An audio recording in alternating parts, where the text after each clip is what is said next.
El malestar en la cultura fue publicado en 1930 y es de hecho una de las obras más filosóficas de Freud. Freud escribió no sé cuántos libros, muchísimos. Muchos tienen contenido psicoanalítico muy pesado. Otros quizás son más filosóficos que psicoanalíticos, y de hecho El malestar de la cultura es uno de estos libros que tiende más a la filosofía que al psicoanálisis, aunque pues por supuesto sí tiene muchos conceptos psicoanalíticos dentro de él.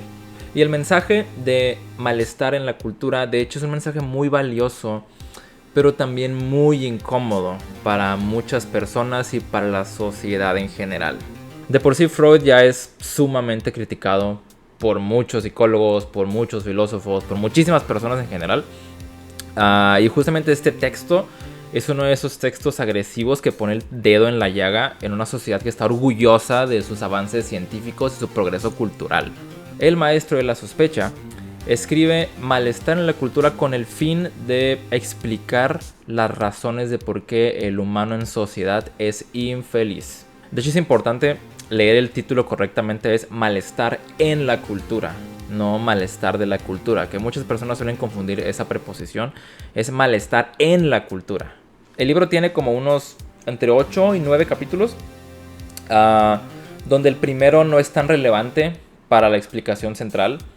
Habla acerca de una carta que le envió un compañero de él, donde se dice que él siente un sentimiento oceánico de este tipo. Ese primer capítulo habla más acerca como que de las ideas o sensaciones que causan las ideas religiosas. No tiene mucho relación con el contenido del libro, así que pues no voy a tocar ese capítulo, y de hecho no voy a hacer explicación de capítulo tras capítulo, sino que voy a explicar realmente la idea general del libro con unas reflexiones personales al final. Antes de llegar al núcleo, que es el por qué el ser en sociedad es infeliz, pues tenemos que ir paso por paso para construir la argumentación de Freud. Y para iniciar, Freud establece que nuestro displacer viene de 3 fuentes principales. La primera es el desgaste del cuerpo, o sea, la vejez. El segundo es el poder de la naturaleza, del mundo exterior, que pues en todo momento está tratando de aniquilarnos. Y por último, la tercera fuente de displacer son las relaciones humanas. De estos 3 displaceres, pues hemos podido controlar en cierta medida a unos más que otros. En cuanto a la vejez no podemos hacer mucho, solamente cuidar nuestro cuerpo, y con los avances en medicina pues nos hemos permitido vivir mucho más tiempo. Pero sin embargo la vejez es algo que no podemos evitar. Sobre el poder de la naturaleza, sí se ha logrado en gran medida controlarlo al vivir en ciudades, ¿no? Al construir edificaciones. Y por su parte las relaciones humanas, que es otra fuente de displacer, pues hemos creado la civilización que, queramos o no, ha regulado el cómo nos comportamos unos con otros. Y nos vamos a concentrar de hecho en la tercera fuente de este displacer, que es las relaciones humanas, la civilización o la cultura. Como mencioné anteriormente, la cultura, siendo una de estas 3 fuentes de displacer, Freud la toma como la más importante o la más dolorosa. Y pues para poder entender y platicar acerca de la cultura tenemos que definirla en palabras de Sigmund Freud. Freud define la cultura como, y cito: por consiguiente, nos conformaremos con repetir que el término cultura designa la suma de las producciones e instituciones que distancian nuestra vida de la de nuestros antecesores animales y que sirven para 2 fines: proteger el hombre contra la naturaleza y regular las relaciones de los hombres entre sí. Una cita sacada directamente de Malestar en la Cultura, capítulo 3, si no me equivoco. Y pues es muy fácil de entender. La cultura está aquí para protegernos de la naturaleza mediante pues la medicina, mediante la arquitectura, y también para regular las relaciones entre las personas que la conforman. Hay que tener bien claro que no estamos usando el término cultura como comúnmente lo hacemos, es decir, cultura igual a arte, danza, teatro.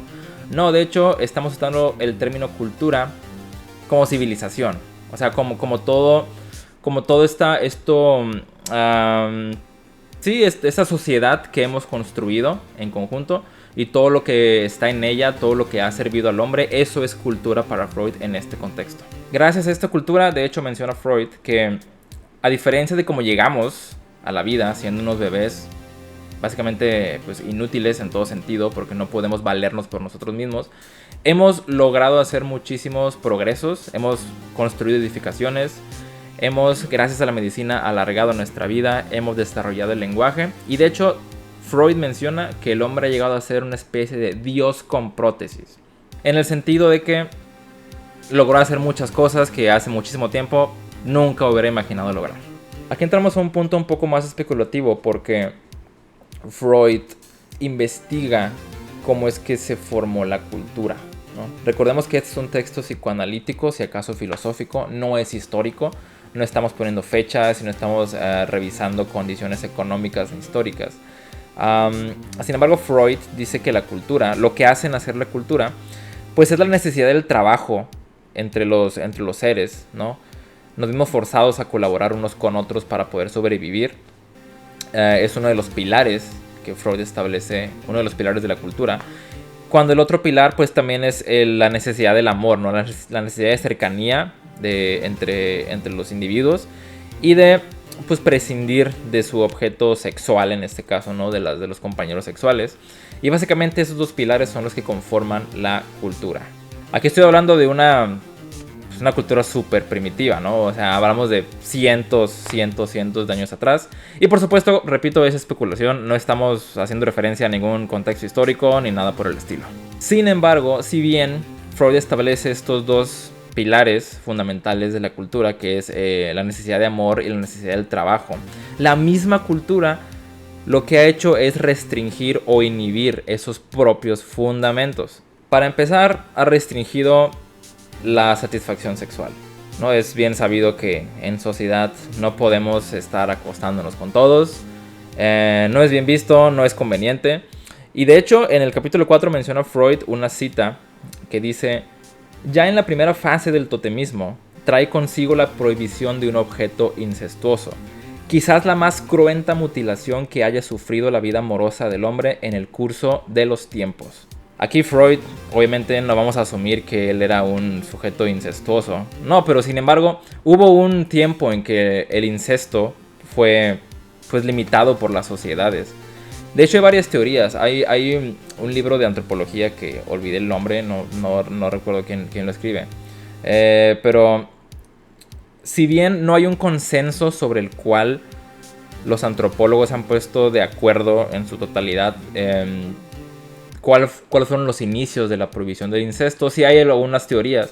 Recuerdo que una de esas teorías era porque en antiguas civilizaciones, pues para hacer enlaces, vínculos, estrategias con otros clanes, pues generalmente se cambiaban entre ellos las mujeres, ¿no? Y ese tipo de acciones de intercambio pues fortalecían los lazos entre tribus. Por lo tanto, pues que los individuos de una misma tribu tuvieran familias entre ellos, pues era antitético a la búsqueda de estrategias entre tribus. Esa es una de las hipótesis. Y otra hipótesis, si no mal recuerdo, era porque pues generalmente el incesto traía pues muchas enfermedades congénitas, con lo cual pues no era deseable el tener individuos con enfermedades dentro de la tribu, pues eran más que servir, eran un lastre. Así que pues bueno, hubo un punto en que el incesto fue tabú, fue prohibido por las civilizaciones, casi en general. Aquí no estamos hablando de antropología, aquí estamos hablando de Freud, psicoanálisis. Al final de cuentas, la civilización prohibió, ¿no?, una práctica sexual que pues sí existía, no vamos a hacernos oídos sordos, sí existía. Sin embargo, pues la civilización lo prohibió y es por eso que menciona esta como una cruenta mutilación que sufrió la vida amorosa del hombre. Y no solamente la cultura limita esta satisfacción sexual, que ya de por sí es un instinto, es una pulsión, es innato en el hombre. No solamente limita esa pulsión, sino que además la cultura pretende ligar de forma libidinal a una gran cantidad de individuos. O sea, ya no solamente los de tu familia, sino pues, muchísimas familias dentro de sí. Y pues mediante este vínculo pretende hacer que los hombres vean a los otros como sus iguales, como sus hermanos, como sus amantes o incluso como a ellos mismos. De hecho, esta es una de las partes más interesantes del libro. Menciona por ahí un precepto que todos conocemos, ustedes conocen, que es amarás al prójimo como a ti mismo. Y el cual el libro cuestiona de que agresivamente. Básicamente la sociedad te fuerza a querer a las demás personas. Te fuerza con estas ideas de amor al prójimo a respetar a todos, a querer a todos como si fueras tú, etcétera, etcétera. Lo han visto, lo han escuchado, lo han sentido. Sin embargo, Freud cuestiona, ¿por qué tengo que amar al prójimo? A mí no lo conozco. O sea, ¿de qué me sirve amar al prójimo si no me siento identificado con él? No es parte de mi familia. O sea, ¿por qué tengo que amarlo? Mi amor es muy valioso como para derrocharlo de forma insensata. Y como, ¿por qué tengo que amarlo como a mí mismo? Si no sigue mis mismos valores, no sé si es igual o mejor que yo. O sea, ese precepto pues realmente es algo impuesto por la sociedad, pero pues no tiene ningún sentido. Ahora, Freud no se queda simplemente cuestionando este precepto. De hecho, lo reta con esta siguiente parte. No simplemente es no amar al prójimo. De hecho, este extraño, esta tercera persona, este miembro de mi sociedad que yo no conozco, no solo no merece mi amor, de hecho merece más mi hostilidad. Y cito a Freud, este individuo externo, no parece alimentar el mínimo amor por mi persona, no me demuestra la menor consideración. Siempre que le sea de alguna utilidad, no vacilará en perjudicarme y ni siquiera se preguntará si la cuantía de su provecho corresponde a la magnitud del prejuicio que me ocasiona. Más aún, ni siquiera es necesario que de ello derive un provecho. Le bastará experimentar el menor placer para que no tenga escrúpulo alguno en denigrarme, en ofenderme, en difamarme, en exhibir su poderío sobre mi persona, y cuanto más seguro se sienta, cuanto más inerme yo me encuentre, tanto más seguramente puedo esperar que de él esta actitud para conmigo. Si se condujera de otro modo, si me demostrase consideración y respeto, a pesar de serle yo un extraño, estaré dispuesto por mi parte a retribuírselo de análoga manera. Y sigue diciendo, aún más, si ese grandilocuente mandamiento rezara, amarás al prójimo como el prójimo te ame a ti, nada tendría yo que objetar. De hecho, existe todavía otro mandamiento que es, amarás a tus enemigos. O sea, ya de plano, o sea, ama a quien te odia. Evidentemente, pues estos preceptos de amor al prójimo son completamente imposibles de cumplir, son ideales y en mi opinión personal, pues son ridículos. Menciona Freud en su libro también que el hombre no es una criatura tierna y necesitada de amor. De hecho, es un ser en cuyos instintos debe incluirse sí o sí la agresividad. Eso es algo que, pues que de hecho desde que estamos pequeños no se nos limita. Que no seas agresivo, que no pelees, que no seas grosero. Entonces, la sociedad está todo el tiempo limitándonos ese instinto de agresión, el cual, según Freud, es innato y que buscamos satisfacer. Y piénsalo así, el simple hecho de no satisfacer el instinto ya nos genera un malestar. Es igual que la inhibición sexual. El simple hecho de no satisfacer tus deseos sexuales ya te genera malestar. Ahora, también la agresividad. Sin embargo, pues la agresividad es algo de la que en la sociedad pues, no queremos hablar. Parece que se puede simplemente ocultar, pero pues no, o sea, siempre está ahí, siempre ha estado ahí y siempre va a estar ahí. El prójimo, esa tercera persona, no es solamente un colaborador, no es solamente alguien con quien puedo trabajar para mejorar nuestras vidas, y tampoco solamente es alguien objeto sexual con el cual puedo satisfacer mis deseos de amor o sexuales. Esta tercera persona también puede ser una víctima de mis deseos agresivos, por los cuales yo quiero satisfacer. Aquí recordamos un poco a El Leviatán de Thomas Hobbes, donde básicamente dice esto mismo. El hombre es el lobo del hombre, y el hombre, para poder vivir de forma pacífica entre ellos y poder pues, trascender en sociedad, tiene que sacrificar este instinto agresivo y crear un estado, digamos, que regule entre ellos esta agresividad y que por lo menos puedan trabajar juntos. Ahora sí que, pues esta idea, ¿no? De que uno tiene que sacrificar su poder de agresión para poder vivir en paz. La agresividad es un instinto primitivo. Todos los seres lo tienen. Nosotros lo tenemos aunque no queramos verlo. Y la cultura restringe ese instinto y pues no resulta fácil. No resulta fácil simplemente renunciar a esa satisfacción. Y aquí viene la parte más psicoanalítica de la obra y probablemente la más difícil y pesada. ¿Cómo es que la cultura inhibe estas pulsiones agresivas? O pulsiones sexuales, por ejemplo. Porque uno pensaría, ¿no? Como en estas novelas distópicas de que la cultura podría quizás desarrollar, crear un estado policial que te esté vigilando todo el tiempo y que no te permita actuar ni pensar. Eso es demasiado. De hecho, la cultura ni siquiera necesita irse tan al extremo. O sea, tiene mecanismos muchísimo más sutiles y que básicamente funcionan de la misma manera. La sociedad, al limitar estos instintos, estas pulsiones y muchas otras cosas, pues crea un conocimiento sobre el bien y el mal. ¿Qué es lo deseable? ¿Qué es lo indeseable? ¿Qué es lo bueno? ¿Lo malo? ¿Lo correcto? ¿Lo incorrecto?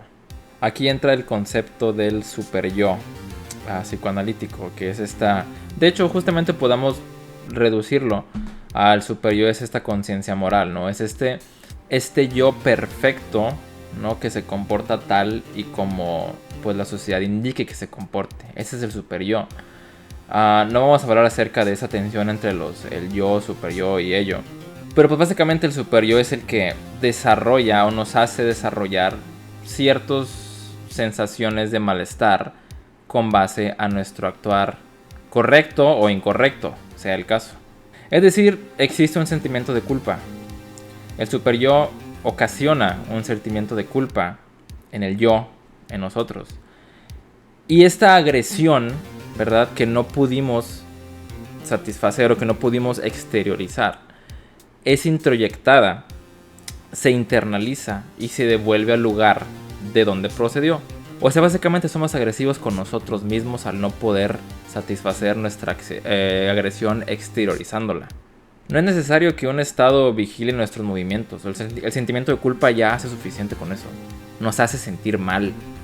Nos hace sentir que fallamos a la sociedad. De hecho, Freud por ahí menciona que este sentimiento de culpa nace del miedo a perder el amor. Pero me refiero al amor, no solamente al amor romántico, sino al amor al otro, ¿no? Al otro que te cuida, digamos, una figura paterna, una figura materna.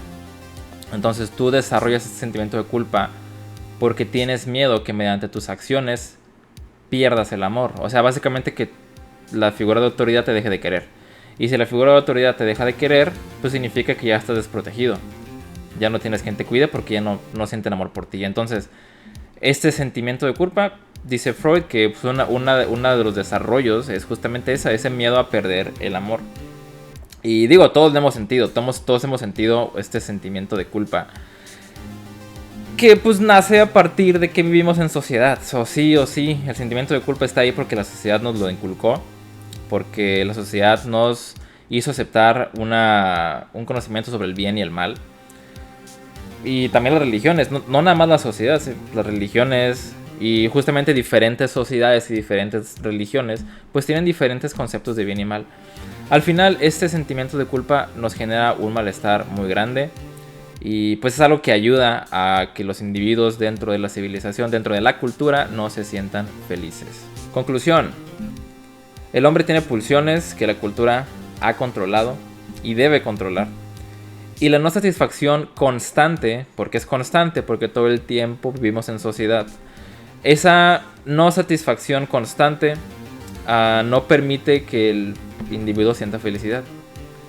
Hablamos de esas pulsiones sexuales y esas pulsiones agresivas, porque la cultura las controla. Entonces sí, mientras vivas en sociedad estás destinado a no sentirte feliz, porque pues estás reprimiendo, estás controlando pulsiones que son innatas.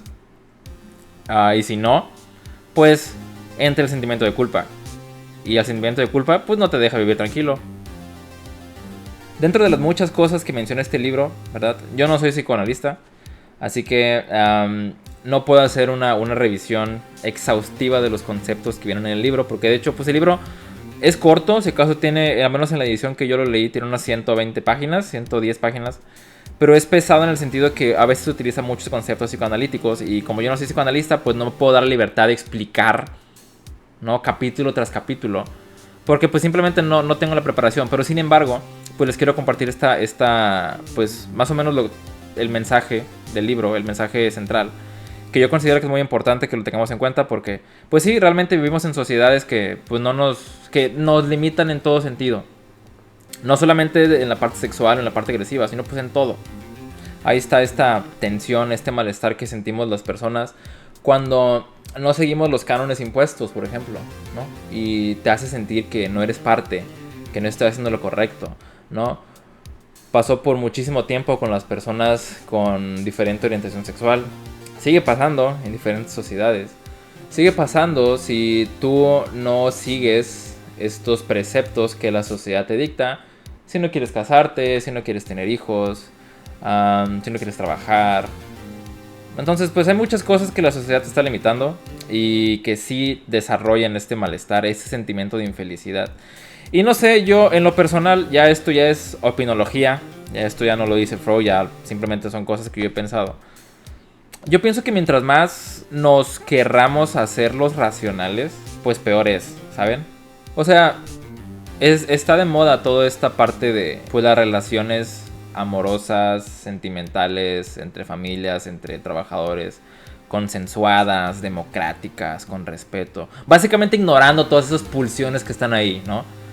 Todos esos sentimientos agresivos y sentimientos sexuales están siendo ocultos cada vez más mediante estas ideas democráticas y racionales, maduras, ¿no? No vas a acabar con ello. Al final yo pienso que sí, justamente como dice Freud, vamos a ocasionar a sujetos más neuróticos cada vez. Sujetos cada vez menos capaces de balancear o de lidiar esta represión con su actuar en sociedad. No lo sé, es complicado. Yo no soy quien para resolver estas cosas. No se han resuelto. Freud ni siquiera pudo decirnos una respuesta. No estaba para hacerlo tampoco. Pero sin embargo sí, ese es el estado actual de nuestras sociedades. Y pues yo considero que es importante que veamos, que tengamos este conocimiento en cuenta si queremos entenderlo mejor y entender mejor la sociedad en la que vivimos. Muchas gracias por escuchar, espero que este análisis pequeño de mi perspectiva les haya servido para esclarecer un poquito algunas cosas que hayan leído del libro y nos vemos a la próxima. Bye.